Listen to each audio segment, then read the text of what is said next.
자, 압도적 뉴스 콘텐츠 3프로 뉴스룸입니다. 안녕하세요, 이조 기자입니다. 안녕하세요, 권순우 기자입니다. 네, 투자의 고통 나누면 절반이 됩니까? 되죠. 아니, 고통은 절반 되는데 손실 복구는 안 되고. 그러니까 은근히 저런 건 있죠. 나만 물린 거 아니구나라고 느낄 때 안심하게 되는. 그 사실 나쁜 마음인데. 근데 그 상대적 박탈감이 가져오는 우리에게 그 중압감은 말로 설명할 수가 없잖아요. 그러다 보니까 고통을 나누는 것도 사실 저희 방송의 어떤 하나의 그 취지라고 해야 될까요? 선기는? 그러면은 저건 어때요? 투자의 기쁨을 나눈다.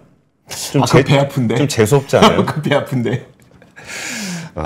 투자의 기쁨은 스스로 혼자 느끼시고 많이 밥을 산다거나 좀 베풀면서 그렇게 나눠야 되지 않을까 싶습니다. 네. 자, 뉴스 한번 보도록 하죠. 첫 번째 뉴스. 자, 첫 번째 뉴스 한번 화면 보여주시죠. 자, 올해 1분기 삼성전자의 반도체 매출이 전 세계 1위를 했습니다. 이게 좀 낯설게 느껴지시는 분도 계실 거고 당연한 거 아니야? 라고 생각하시는 분도 계실 텐데, 아는 분들에게는 또 1등 했네 거고, 좀 낯설게 느낄 때는 와, 그 큰 반도체 산업에서 삼성전자가 매출이 1위라고? 그 삼성전자 하는 게 뭐 있다고 1위를 하지? 뭐 그런 생각 드는데, 그렇게 삼성전자는 사실 꽤 오랫동안 1등을 하고 그렇죠. 있죠. 근데 이것도 있어요. 여기에 그러면은 TSMC랑 엔비디아 같은 진짜 전 세계에서 지금 인공지능 생태계를 이끌어가고 있는 그 플레이어들이 포함되어 있냐? 사실 그건 아닙니다. 그건 빠진 수치이기 때문에 그거 감안하고 한번 보셔야 되는데, 자, 일단 표 한번 보여주시죠. 시장조사업체 IDC가 올해 1분기 삼성전자가 20조 거의 3천억 원의 매출을 기록해서 인텔을 넘어섰다고 발표를 했습니다. 지금 보면은 삼성전자는 거의 80% 정도 전년 대비 성장을 했는데 인텔은 13% 정도밖에 성장을 하지 못해서, 그래서 삼성전자가 인텔을 제치고 역전을 했다라고 하는 겁니다. 사실 여기에는 엔비디아와 같은 그 팹리스가 빠졌고요.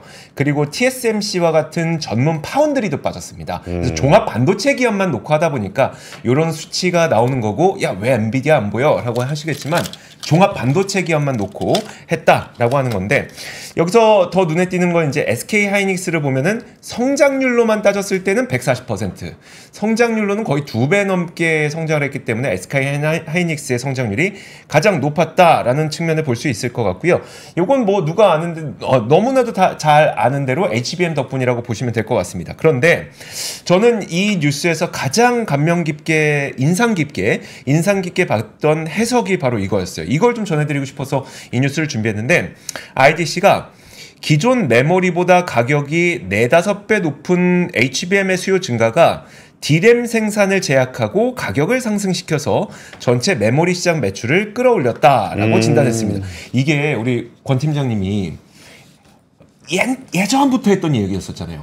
그러니까 HBM에 대한 생산을 늘리다 보면 D램을 쌓아 올려서 만든 HBM의 수요가 많다 보니까 결국 D램을 생산하는 캐파가 부족해서 D램 가격까지도 끌어올려서 같이 가격이 올라갈 거다라는 이야기를 예전부터 해주셨잖아요. 그 내용이 이번에 확인이 됐다고 좀 보면 될 것 같습니다.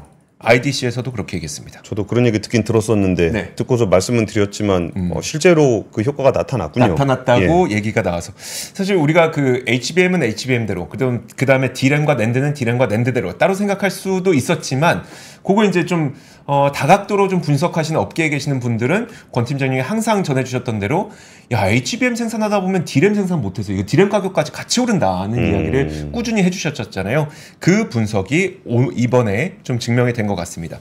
자, 이것도 되게 신기했던 게, 이제 HBM 수요가 대단하긴 대단하다고 느껴졌던 게, 그 뭐 어젠가 그 산업부하고 무역협회 자료였던 것 같은데, 한국의 대만에 수출한 메모리 반도체가 지난해 같은 기간에 비해서 225%가 늘었다. 그러니까요. 그러니까 뭐 대만이 뭔데 메모리 반도체를 이렇게 2배로 사? 뭐 그런 건데, 뭐 다들 아시다시피 우리나라 SK하이닉스의 HBM 메모리가 패키징을 대만에서 하죠. 그렇죠. 그러니까 우리나라에서 D램이 대만으로 수출이 되고 거기서 패키징이 돼서 나가는 거다 보니까 그 수요가 엄청나게 커졌다라는 건데, 그러니까요. 와, 진짜 수요가 크긴 큰 것 같습니다. 우리는 참 HBM 본 적도 없는데 아니 엄청나네요. 이미지는 보지 않았나요? 이미지는? 아, 그 HBM이 네. 실제로 보면 그거 안 보여줍니다. 이거. 어떻게 생겼어요? 실제로 그러니까 옆에 이렇게 붙어 있는데 그게 네모나게 생겼는데 네. 이거를 뭐 뜯으면은 이렇게 뭐 몇 층짜리면 있고 막 그런 거 있겠죠. 있잖아요. 뭐 8층 그러니까 그거를 안 보여. 비밀로 해. 안 보여줘요. 그러니까 그거를 자기가 GPU를 사갖고 네. 뜯어갖고 그 보면은 볼 수는 있는데 네. 그 GPU가 HBM이 한 5천만 원 정도 하잖아요.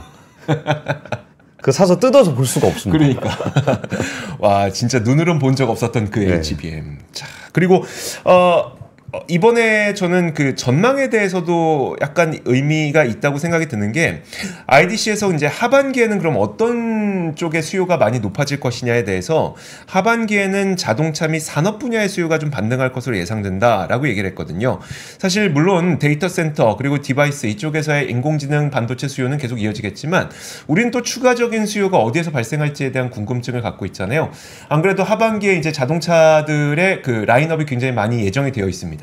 이런 것들과 함께 하반기에 이 자동차 쪽으로의 수요도 발생할 수 있지 않을까라는 생각이 드는데 이 하반기 자동차와 관련된 수요는 뭐 배터리뿐만 아니라 반도체 여러 가지 측면에서 좀 기대를 하고 있어서 하반기에 그 자동차 라인업이 좀 많이 나왔으면 좋겠다라는 생각을 갖게 됩니다. 그리고 하반기에는 저것도 있을 거예요. 뭐요? 그래서 내년쯤 되면은 자동차 회사들이 신규 OS를 발표를 많이 할 겁니다.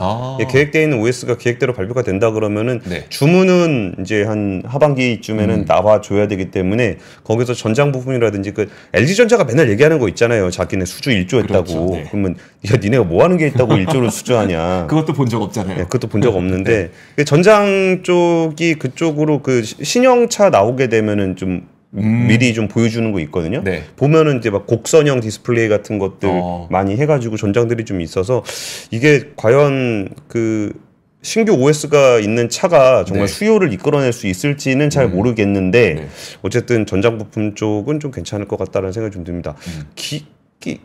쌍기업 리얼 어머님 이게 전자야 이게 1위야 이게 하시는데 저 이게 참 답답해요. 이게 반도체 세계 1위인데 네. 매출 세계 1위인데 언제까지 7만 5천 원 7만 원 그러니까요. 네.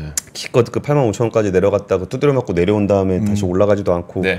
참 답답한 행국입니다. 해체쇼는 저 무슨 말인가 했네요. 이썸님 소원해 주세요. 아. 근데 이썸님도 근데 GPU를 이썸님도 5천만 원짜리 H백은 일단 구하기도 힘들고 그렇죠. 네, 사는 것 자체가 좀 힘들고 네.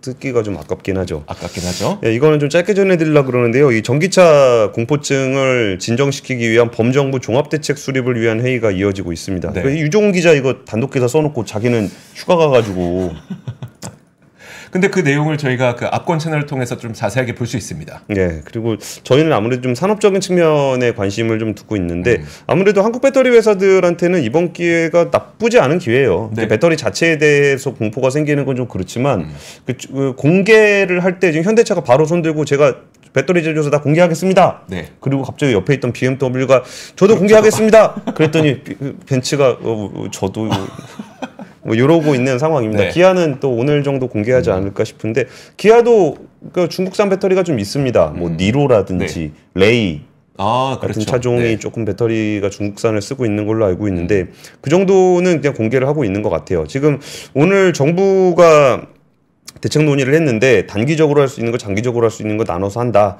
단기적으로 하는 건 배터리 제조사 공개. 네. 이거는 뭐 공개하면 되죠. 이걸 이게 뭐 대단한 거라고 비밀로 합니까? 네. 내 물건인데 내가 돈 주고 샀는데 그거 뭔지 우리가 밥 먹을 때 쌀도 원산지 표기를 하는데 그렇죠.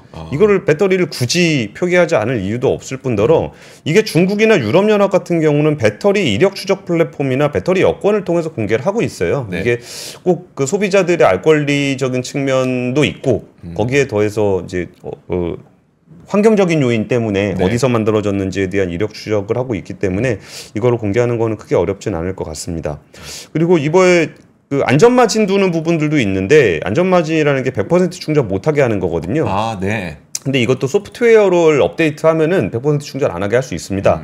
근데 이게 100% 충전이 안 되면은 일회 충전 주행 거리가 떨어지기 때문에 기아차 홈페이지 공개했나 보네요.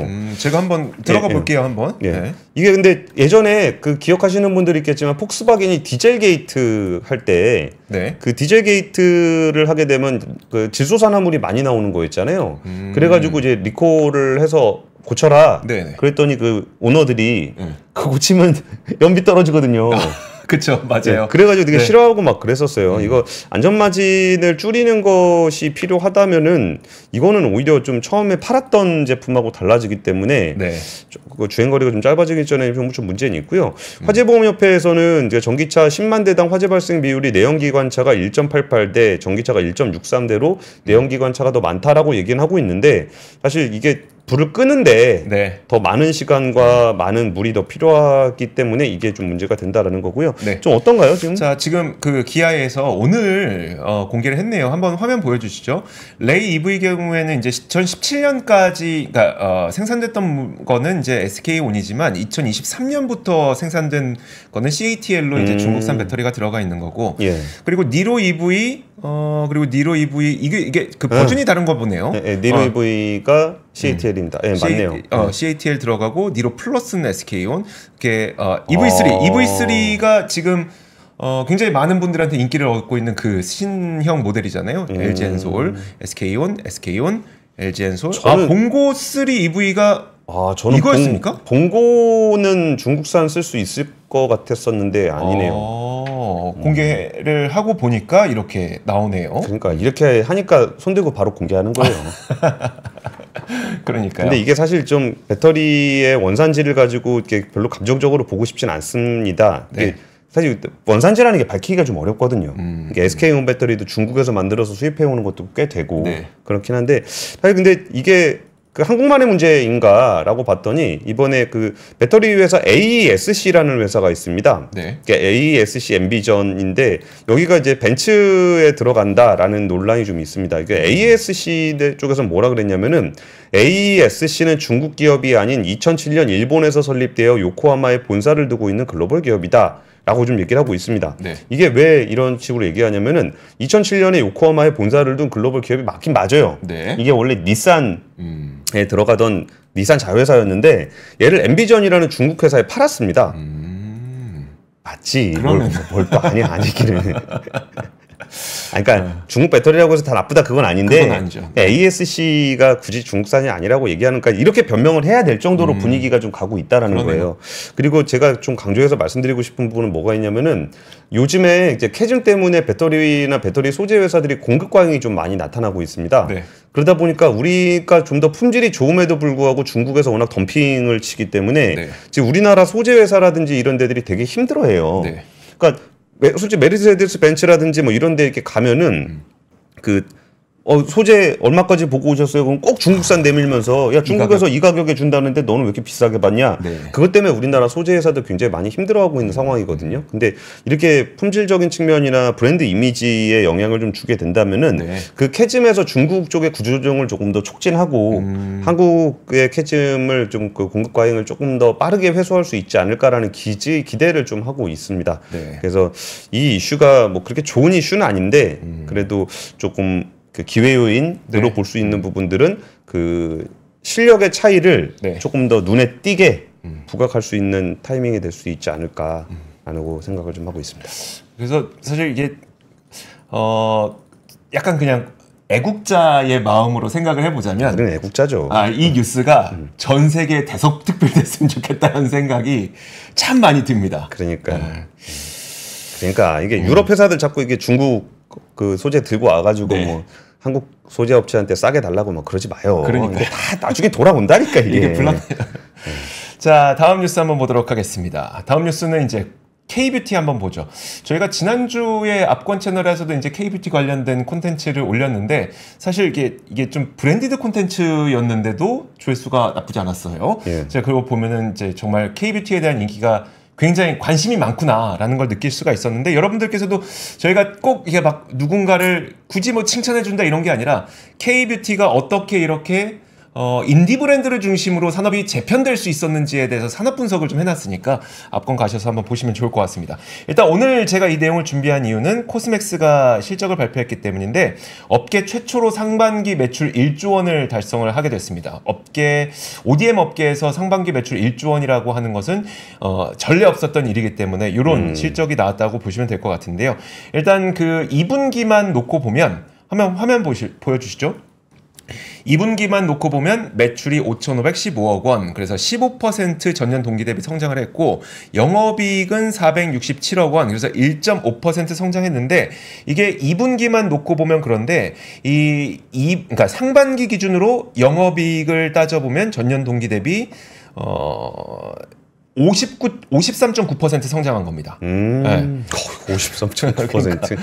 그리고 이게 제가 국가별로 한번 놔봤어요. 그래서 사실 저는 우리나라의 화장품이 해외에서 굉장히 잘 팔린다고 하니까 뭔가 해외 법인들의 실적이 좋을 거라고 생각을 했는데 한국의 실적이 상당히 좋습니다. 한국이 네, 굉장히 높게 성장률이 좋아요. 그리고 오히려 뭐 중국은 당연히 떨어지고 있는 거고 신흥국 상당히 좋습니다. 신흥국 인도네시아 거의 뭐 얼마입니까? 거의 한 25% 정도 성장률 보였죠. 태국도 거의 한 80% 정도 성장 보였죠. 그래서 이게 한국에서 만들어서 수출하는 물량들 때문에 그런 것 같아요. 그렇죠. 한국에서 만들어서 미국에다 수출을 하니까 그렇죠. 미국 생산량은 별로 안 되는데 팔리긴 엄청 팔리죠. 팔리긴 엄청 팔리네. 대표적으로 이제 그 우리나라에서 미국에서 굉장히 잘 팔리고 있다는 선크림 가운데 하나가 조선미녀 아니겠습니까? 그거는 한국 콜마에서 만드는데 미국에서 1위를 하고 있다는 쿠션이 티르티리 레드필 쿠션이잖아요. 그거 이제 코스맥스에서 만들고 있고 그런 케이스라고 보시면 될 것 같습니다. 한국에서 만들어서 수출, 그것도 이제 직수출을 하죠. 아마존을 통해서 직수출을 하다 보니까 한국의 매출로 잡힌다라고 보시면 될 것 같고요. 자, 그리고 그래서 이게 다음 거 한번 보면 요즘에 한국의 그 뷰티 제품들이 신흥국에서 굉장히 잘 나갑니다. 지난번에 거기 그 티르티르 콘텐츠에 미얀마 분들 나왔었잖아요. 그렇죠. 제가 티르티르 매장에 갔더니 거기에 계시는 그 고객 가운데 거의 90%가 외국인이래요. 그래서 직원들이 외국인입니다. 다들 수 있게끔 보면은 뭐 일본 분 계시죠, 뭐 그 어디죠? 인도네시아 분 계시죠. 이렇게 인기 많은 지역의 직원들을 주로 고용을 해서 해당 고객들을 대응을 하고 있는데 인도네시아도 실제로 한 22% 정도 증가를 했고요. 태국도 거의 한 50% 증가한 그런 모습을 볼 수가 있습니다. 여기서 보면 뭐 선크림, 그 다음에 쿠션 이런 것들이 굉장히 성장세가 견조하다고 나오는데 선크림의 경우에는 뭐 요즘에 전 세계적으로 우리나라 선크림이 굉장히 좋기 때문에 발림성도 좋은데 심지어 무기자차이면서 발림성 좋은 이런 것들이 많기 때문에 상당히 견조하게 성장을 하고 있고 쿠션의 경우에는 인도네시아도 우리나라와 다르게 우리나라에 비해서 약간은 그 피부색이 좀 어둡습니다. 그러면 그런 분들에게 맞는 피부색이 만들어져야지 이 제품을 사용할 수가 있는데 그런 니즈를 우리나라의 인디 브랜드들이 채워주고 있기 때문에 성장세가 좋다고 보면 될 것 같고요. 그리고 제가 마지막으로 이게 좀 좋은 것 같아요. 우리나라가 K뷰티가 그럼 왜 좋냐라고 따져봤을 때 사실 저도 이제 취재를 하면서 듣게 된 이야기인데 우리나라는 공급망이 굉장히 잘 갖춰져 있다라고 하는 겁니다. 일단 그러면 아이디어는 인디 브랜드들이 내요. 그러면 우리에게 이런 제품을 생산해 주십시오라고 ODM 업체에게 요구를 하죠. 그럼 ODM 업체는 굉장히 빠른 속도로 그 제품을 만들어주고 만드는 것까지 됐는데 팔 공간이 필요하잖아요. 그럼 그 팔 공간을 예를 들어 뭐 실리콘투와 같은 B2B 도매상, 세계의 손을 뻗고 있는 B2B 도매상 이런 것들까지 있어요. 그러면 아이디어부터 생산과 유통까지 모든 공급망을 갖고 있는 게 또 우리나라다 보니까 K뷰티가 상당히 전 세계로 발을 뻗기 편한 그리고 굉장히 좋은 구조를 갖게 됐다라고 보면 될 것 같습니다. 그렇죠. 와, 실리콘토도 보니까 주가가 400%가 올랐네요. 그렇죠. 네. 참 이런 회사들이 많아지는 거는 되게 다양한 투자를 하기에 되게 좋은 환경인데 저런 것도 좀 있는 것 같아요. 워낙 그 삼성전자라든지 네이버라든지 이런 쪽으로 많은 분들이 투자를 하시다 보니까 걔네가 안 움직이면 시장 분위기가 별로 안 좋아요. 맞아요. 얘네들 많이 올랐는데.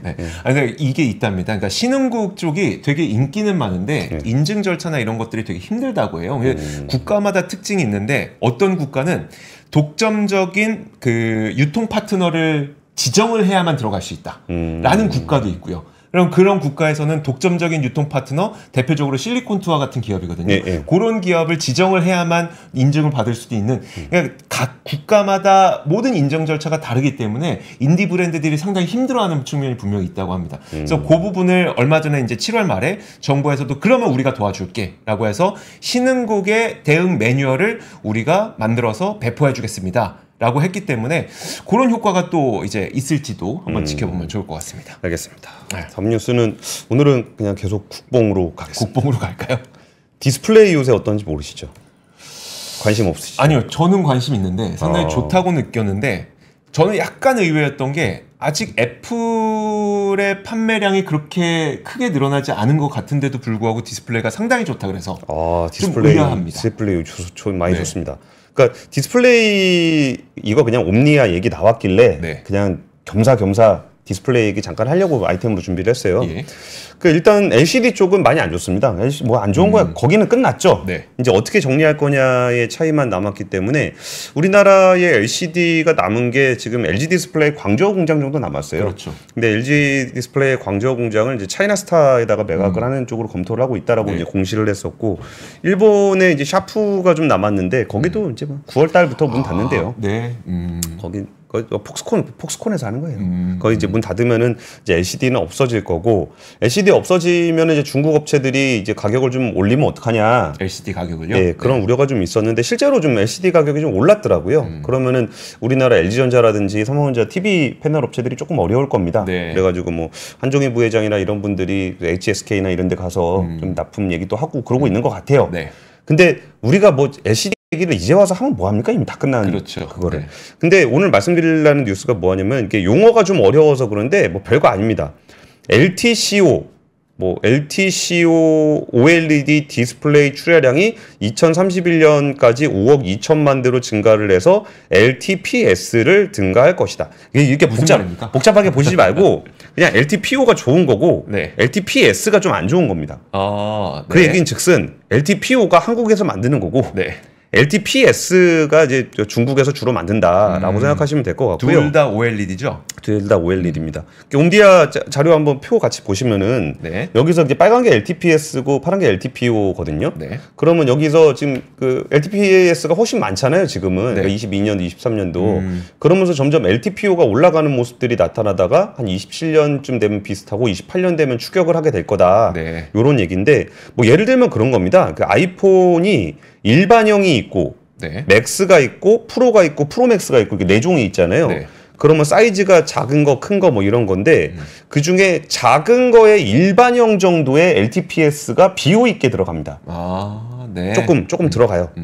나머지 그 좀 사이즈 큰 아이폰 맥스, 아이폰 프로, 아이폰 프로 맥스는 다 그 한국 디스플레이가 들어가고 그 중에 아이폰 프로와 프로 맥스는 LTPO가 들어갑니다. 네네.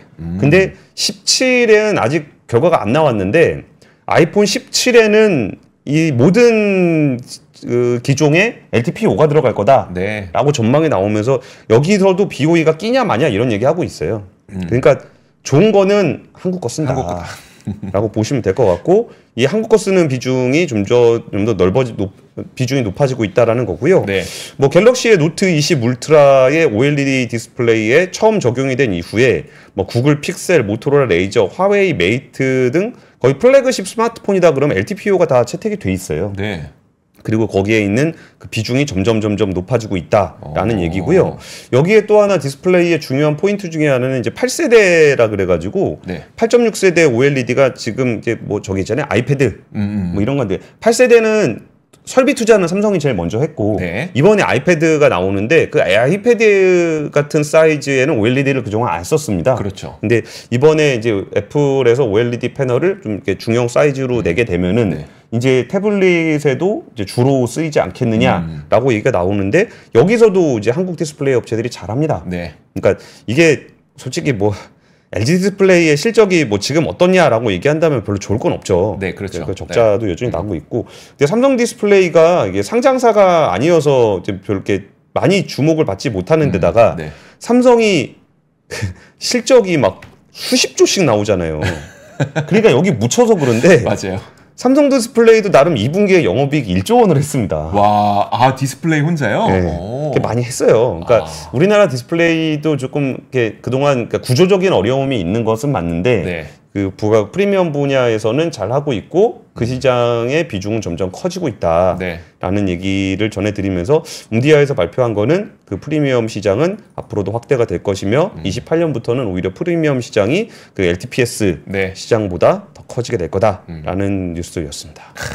그러니까요. 삼성이 작년 4월에 처음으로 우리가 8세대 투자 4조 원 딱 넣어갖고 할게라고 이재용 회장이 직접 나서서 전면에 나서서 했고 그 다음에 BOE가 11월에 그걸 또 발표를 했거든요. 우리는 11조. 그렇죠. 2배 받고 우리는 한 번 더. 그러니까 더블로 가. 이렇게 해갖고 11조 했고. 아직 LG 디스플레이가 8세대 투자를 발표를 안 하고 있습니다. 그래서 조금 빨리 좀 해야 될 것 같은데 워낙 좀 힘든 상태라 좀 근데 분위기를 보니까 뭐 차이나스타 이런 데도 발표 못 했더라고요. 8세대 발표. 그 디스플레이가 이게 만만치 않아요. 맞아요. 돈 벌기가 만만치 않아가지고 좀 만만치 않은 상황에서 우리가 그러면 그대로 쇠락해서 없어질 산업이냐라고 본다 그러면은 이제 LCD는 갔다니까요. 그렇죠, 갔죠. 갔는데 그렇다고 해서 한국의 디스플레이 산업이 그냥 아예 망조로 가는 거냐? 그렇지는 않다라는 얘기를 좀 드리고 있는 겁니다. 아유, 영업이익 1조씩 버는데 자꾸 망했다 그러면 서운하지. 제가 지난번에 그거 한번 보여드린 적이 있었어요. 지금 중국에 비해서 우리나라 OLED 매출이 11배 많다. 그러니까 거의 이거는 압도적으로 OLED 쪽에서는 우리나라가 하고 있다는 거거든요. 그래서 이제 그러니까 한국 디스플레이 협회에서 내놓은 자료였었는데, 우리는 이제 시간 격차, 기술 격차가 날 때 지금 더 많이 팔아야 된다라는 것을 좀 주장하기 위해서 그런 자료를 내기도 했습니다. 그리고 솔직히 뭐 대형 OLED도 대형 TV에 OLED가 좀 비싸고 사람들이 잘 안 써서 그렇지 여전히 TV용 대형 OLED를 만들 수 있는 회사는 LG 디스플레이밖에 없습니다. 그러니까요. 맞아요. 그렇습니다. 좀 디스플레이 업계 분들도 좀 힘내시길 기원하면서 뉴스 좀 준비했습니다. 자, 다음 뉴스는 가계대출 이야기인데 원래는 이제 가계대출은 원래 늘어난 건데 뭐 늘어나는 걸로 뉴스를 삼냐라고 하겠지만 이게 가계대출이 늘어나면서 4대 은행 주담대 연체도 6년 만에 최대를 했다고 해서 저는 이 뉴스를 한번 준비를 해봤습니다. 일단 가계대출이 얼만큼 늘었는지부터 한번 살펴보면 주택담보대출을 비롯한 은행 가계대출이 지금 7월에만 5조 5천억 원이 증가했다는 겁니다. 이게 굉장히 많이 늘어나고 있는 거고 넉 달 연속 지금 증가세를 보이고 있는 거예요. 지금 이게 왜 그런지를 그냥 극단적으로 제가 이 그림과 함께 보여드리도록 하죠. 사실 요즘에 부동산 시장을 전국으로 놓고 보면 그렇게 좋다고 볼 수 없고 물론 지방에 미분양도 많죠. 그냥 준공업 미분양도 많죠. 그리고 PF 대출도 안 되는 거 보면은 착공이 안 되는 부분들도 굉장히 많은데 반면에 여기서 서울은 굉장히 또 부동산 거래가 좀 뜨겁거든요. 화면 함께 보여주시죠. 이게 서울의 아파트 거래량과 거래 금액을 보여주는 겁니다. 이게 지금 7월을 보면은 이게 7월 집계가 다 마무리가 안 된 거기 때문에 6,900 정도로 돼 있는데 지금 이게 6월은 집계가 마무리된 거예요. 거래량도 거의 7,000건 정도가 되고 지금 7월도 이 정도 수준으로 보면은 거의 한 7,000건 넘을 것 같거든요. 그쵸? 거래량도 굉장히 늘어난 거고 이게 7,000건이 어느 정도냐면 저희 되게 막 2021년 거래 엄청 많을 때 있죠. 그때가 이 정도예요. 그 거래가 엄청 많은 겁니다. 그리고 금액도 지금 뭐 평균 아파트 거래 금액이 뭐 한 12억 정도까지 올라가고 위로 한번 올려주세요, PD님. 이 거래의 금액이 올라가고 있는 거 보이시죠? 이게 7월, 8월은 좀 배제하셔야 됩니다. 이거 집계가 완전히 다 안 끝난 거기 때문에. 그리고 더워요. 더워요? 네, 이사를 잘 안 가요. 금액 기준이구나. 네, 금액이 높아지고 있다는 거죠. 그러니까 금액도 높아지고 있고 거래량도 높아지고 있고 이러다 보니까 요즘에 부동산 특히 그러니까 서울과 경기를 중심으로 부동산 거래가 굉장히 다시 한번 늘어나고 있는 겁니다.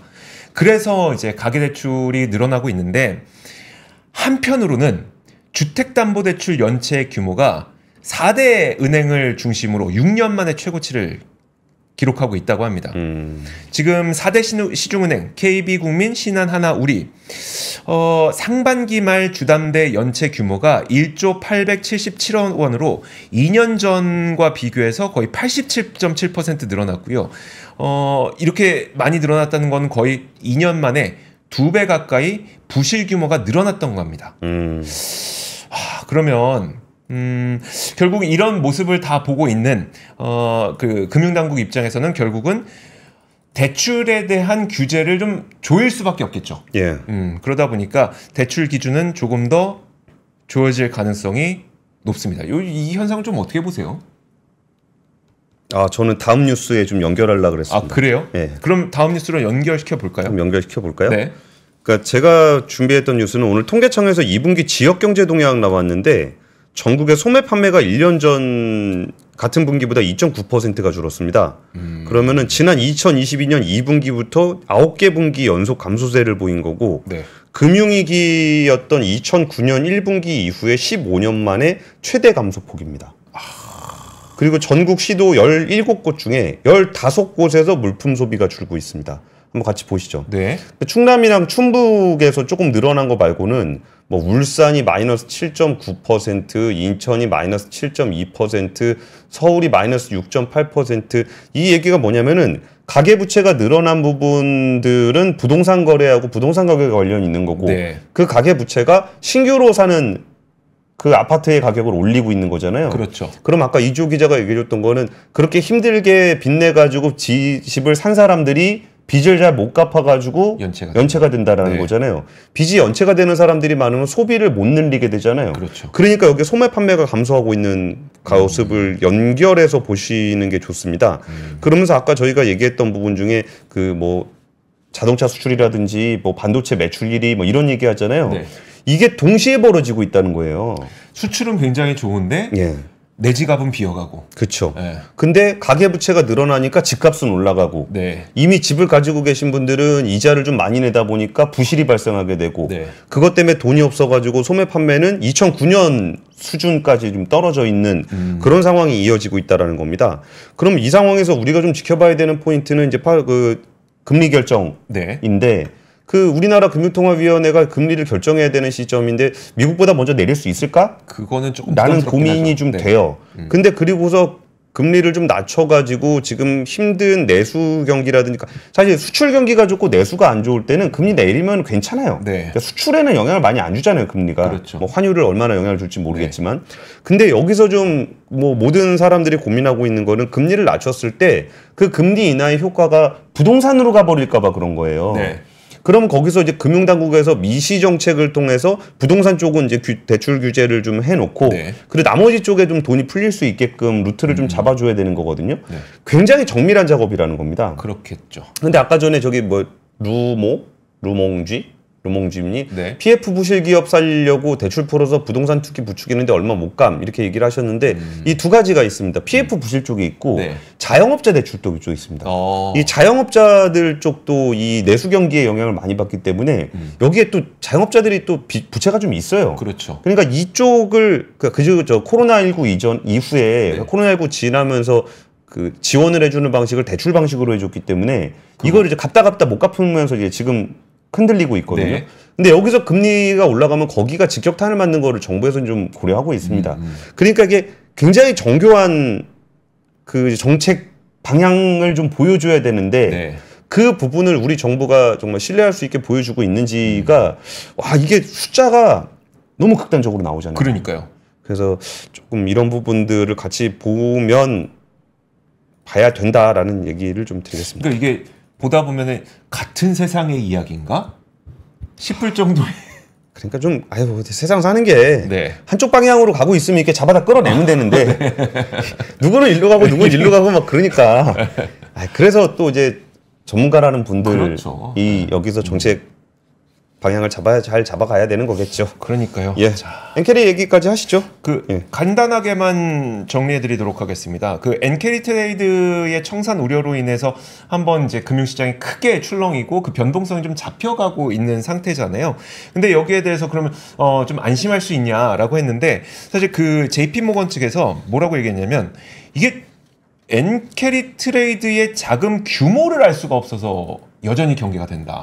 사실 저는 이게 좀 핵심인 것 같습니다. 물론 어느 정도 변동성은 많이 잡혀가고 있고, 그리고 오늘 아침에 이제 박상준 와세다 대학 교수님께서도 말씀하셨던 것처럼 사실 엔캐리 트레이드가 영향을 미친 건 맞지만 결국 그 전부터 있었던 미국의 경기 침체 우려에 엔캐리 트레이드가 약간 그 불을 지핀 거 아니냐라고 분석을 하시기도 하셨거든요. 그래서 직접적인 원인이 무엇인지 우리는 잘 모르겠습니다만 어쨌든 지금 글로벌 금융시장에서 변동성이 완화됨에도 불구하고 엔캐리 트레이드의 경계심을 갖고 있는 이유는 그 작은 규모가 언제 얼마인지 모른다.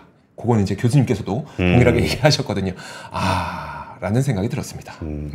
저는 제가 이제 전문가들하고 얘기를 해봤을 때 느꼈던 거는 이 엔캐리 트레이드 자금은 1990년대부터 우리가 얘기했던 와타나베 부인의 엔캐리 트레이드 자금이 아닌 것 같습니다. 아니라고요? 네.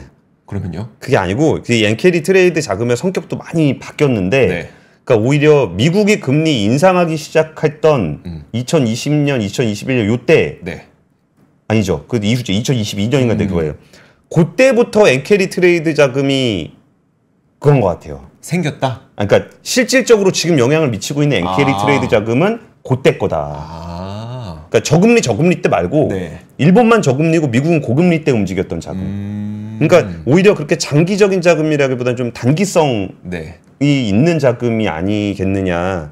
그래서 이제 그럼 뭐 구조적으로 있었던 자금이면은 다들 분석했겠죠. 그렇죠. 근데 이게 최근 한 1, 2년 사이에 많이 움직였던 자금들이라 그런 게 아닌가라는 생각을 좀 하고 있는데, 그렇게 본다면은 또 이번에 단기에 빠져나간 자금들이 꽤 많이 청산됐을 수 있다라고도 해석할 수 있어요. 그러네요. 그러면 이제 얼추 안정을 찾을 수 있다는 희망으로도 볼 수 있겠네요. 그렇다면. 그렇죠. 미국은 금리 인하를 시그널을 확실하게 갖고 일본은 이미 금리를 올렸고 그래서 금리 폭이 줄어들어 있는 것이 거의 기정사실화 돼 있기 때문에 거기에 맞는 포트폴리오 정산이 되고 있지 않을까라고 하고 있습니다.